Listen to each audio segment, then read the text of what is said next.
Perjuangan bangsa Indonesia tidaklah berhenti walaupun kita sudah merdeka, karena seperti yang sudah kita ketahui bersama, Belanda berusaha dengan berbagai cara ingin menguasai kembali Indonesia. Mereka tak rela gadis cantik dan kaya seperti Indonesia dilepaskan begitu saja. Berbagai cara mereka lakukan, dari mulai merangkul Inggris, melakukan modus mengatasnamakan pasukan nikah, melakukan konfrontasi militer, sampai berusaha mengelabui kita di meja diplomasi. Pressure terus mereka lakukan, politik pecah belah mereka terapkan, adu domba dijalankan, perjanjian Philip Christensen, High Value, Linggarjati, sampai agresi militer. Namun bangsa kita tidak bodoh, kita belajar dari pengalaman, kita tahu tujuan busuk mereka, kita tahu taktik dan strategi yang sering mereka lakukan semasa menjajah kita dulu. Tapi apa daya, umur kemerdekaan bangsa kita waktu itu masih bau kencur, apalagi kita juga belum pulih betul, sistem ketatanegaraan masih labil, tentara kita belum terorganisir secara profesional, dan banyak PR yang lainnya. Waktu itu kita baru punya semangat persatuan. Keadaan ini sangat dimanfaatkan sekali oleh Belanda untuk memporak-porandakan Indonesia dengan berbagai tipu muslihat dan taktik picik mereka. Hal ini bisa kita lihat dalam proses serta hasil dari kelanjutan kesepakatan antara Indonesia dengan Belanda, yaitu dalam perjanjian Renville. Jadi kali ini kita akan kupas tuntas seputar perjanjian Renville, baik dari mulai motif, proses, isi, dan dampaknya. Namun sebelum dilanjut, bagi teman-teman yang baru nongol di channel ini, yuk ikuti channel yang selalu berusaha menyajikan konten-konten yang informatif, edukatif, dan inspiratif ini dengan cara klik subscribe-nya,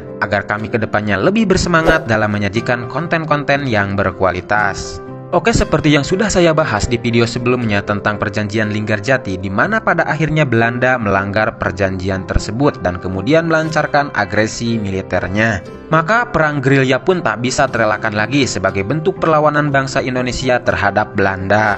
Namun sikap Belanda yang melakukan agresi tersebut sontak menjadi perhatian dunia internasional, baik oleh negara-negara pemenang perang dunia ataupun negara-negara lain, sebagai bentuk pelanggaran terhadap hak-hak sebuah bangsa yang merdeka sesuai dengan piagam PBB. Sehingga kemudian pada tanggal 1 Agustus 1947, Dewan Keamanan Perserikatan Bangsa-Bangsa mengeluarkan resolusi gencatan senjata antara Belanda dan Indonesia. Dan kemudian dengan agak setengah terpaksa, Gubernur Jenderal Van Mock dari Belanda pun memerintahkan militernya untuk melakukan gencatan senjata pada tanggal 5 Agustus 1947. Namun pertempuran masih berlangsung di sebahagian tempat, sehingga baru pada tanggal 17 Agustus 1947 pemerintahan RI dan Belanda benar-benar sepakat untuk melakukan gencatan senjata hingga ditandatanganinya persetujuan Renville.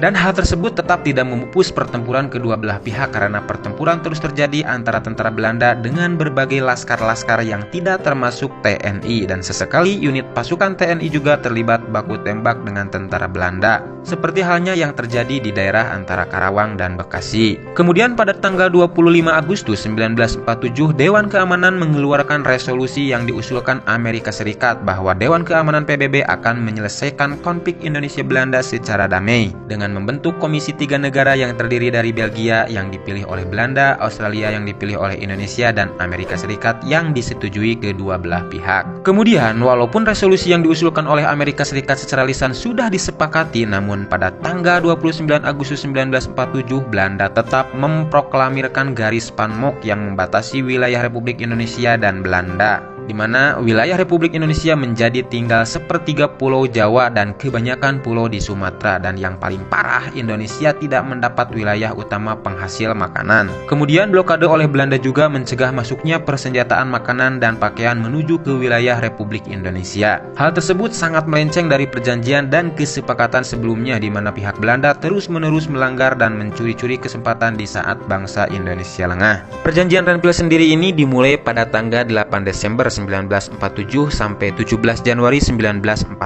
di atas geladak kapal perang Amerika Serikat sebagai tempat netral, katanya ya, yaitu kapal USS Renville yang berlabuh di Jakarta, makanya disebut perjanjian Renville. Perundingan ditengahi oleh Komisi 3 negara yang terdiri dari Amerika Serikat, Australia, dan Belgia. Perjanjian ini diadakan untuk menyelesaikan perselisihan atas perjanjian Linggarjati tahun 1946. Berikut ini adalah para delegasi dari ketiga belah pihak ya. Pertama, delegasi dari Indonesia diwakili oleh Amir Syarifuddin sebagai ketua, Dr. J. Lemena sebagai wakil, Ali Sastro Amijojo, Haji Agus Salim, Dr. Chwatik Len, dan Nasrun sebagai anggota. Kemudian delegasi dari Belanda diwakili oleh Kolonel Knil ya, yaitu Raden Abdul Qadir Wijojo Atmojo sebagai ketua, Mr. H.A.L. van Vredenburg, Dr. V.Z. Kot, dan Mr. Dr. Christian Robert Stephen Soumokil, di mana orang pertama dan orang terakhir itu adalah orang Indonesia sebetulnya ya. Dari dulu kita selalu diadu domba ya. Kemudian perwakilan dari PBB sebagai mediator diwakili oleh Frank Walter Graham dari Amerika Serikat sebagai ketua, Paul van Zeeland dari Belgia, dan Richard Kirby dari Australia. Adapun isi dari perjanjian Renville yang paling penting yaitu diantaranya: pertama, disepakatinya gencatan senjata. Yang kedua, Belanda masih berdaulat atas seluruh Indonesia sampai kedaulatan diserahkan kepada Republik Indonesia Serikat yang wajib segera dibentuk. Poin yang ketiga, RIS mempunyai kedudukan yang sejajar dengan negara Belanda dalam Uni Indonesia Belanda. Yang keempat, Republik Indonesia menjadi sebuah bagian negara dari RIS, di mana wilayah Republik Indonesia yang diakui Belanda hanya Jawa Tengah, Yogyakarta, dan Sumatera. Poin yang kelima, pasukan dari Republik Indonesia yang terdapat di daerah pendudukan Belanda harus ditarik masuk ke daerah Republik Indonesia.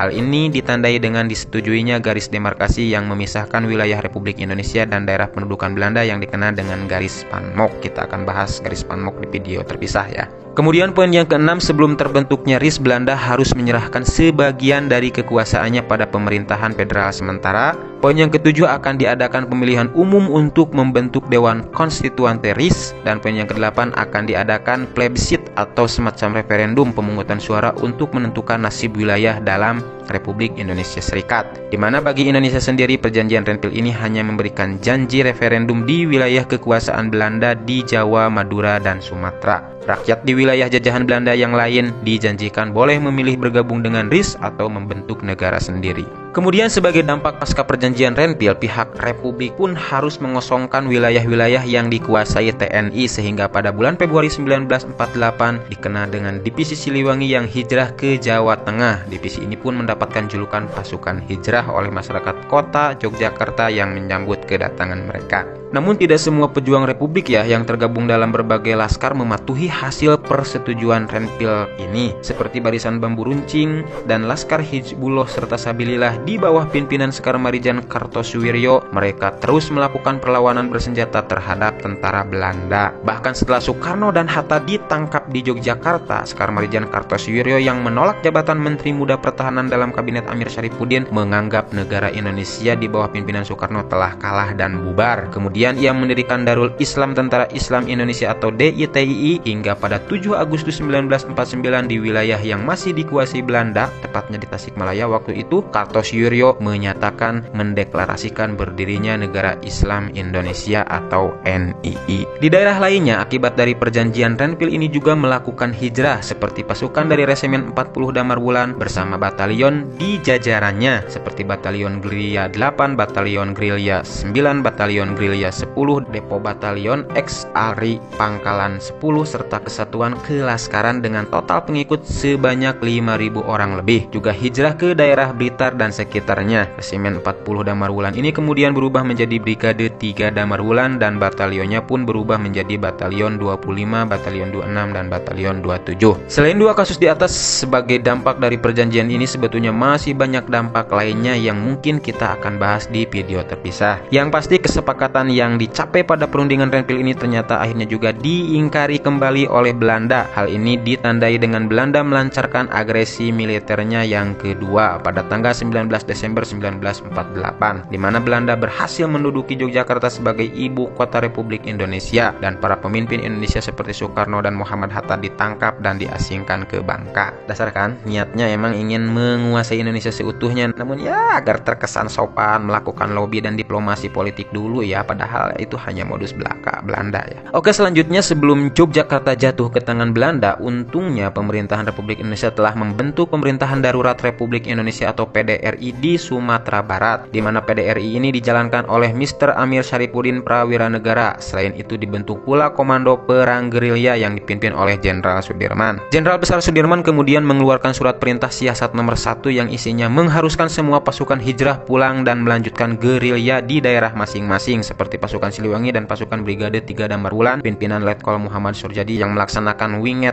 action ya, dengan menempuh jarak kurang lebih 500 km selama 51 hari. Di sisi lain, selama agresi militer yang kedua ini, Belanda selalu mempropagandakan bahwa setelah jatuhnya Yogyakarta dan ditangkapnya pemimpin-pemimpin Republik Indonesia, maka pemerintahan Indonesia sudah tidak ada. Akan tetapi propaganda Belanda tersebut dapat digagalkan oleh PDRI yang terus berusaha menunjukkan kepada dunia internasional bahwa pemerintahan Republik Indonesia masih ada, masih eksis, dan masih terus berlangsung. Perjuangan bangsa Indonesia baik melalui perang gerilyanya ataupun melalui diplomasi serta upaya-upaya yang dilakukan oleh PDRI sedikit banyak membuahkan hasil. Selain pasukan Belanda keteteran menghadapi perang gerilya, Republik Indonesia pun makin mendapatkan perhatian dan simpati dunia internasional, di mana hal ini menyudutkan pihak Belanda dan berlanjut pada gencatan senjata serta perundingan selanjutnya, yaitu perundingan Romrogen yang akan kita bahas di video selanjutnya. Oke, mungkin banyak fakta lain yang belum diulas dalam video ini. Mohon maaf, itu keterbatasan dari saya karena jujur saya bukan ahli sejarah, namun manusia pembelajar yang menikmati sejarah. Bila ada salah kata mohon dimaafkan. Kasih saran, ide, dan masukannya di kolom komentar demi perbaikan di video selanjutnya. Sampai jumpa, salam penikmat sejarah.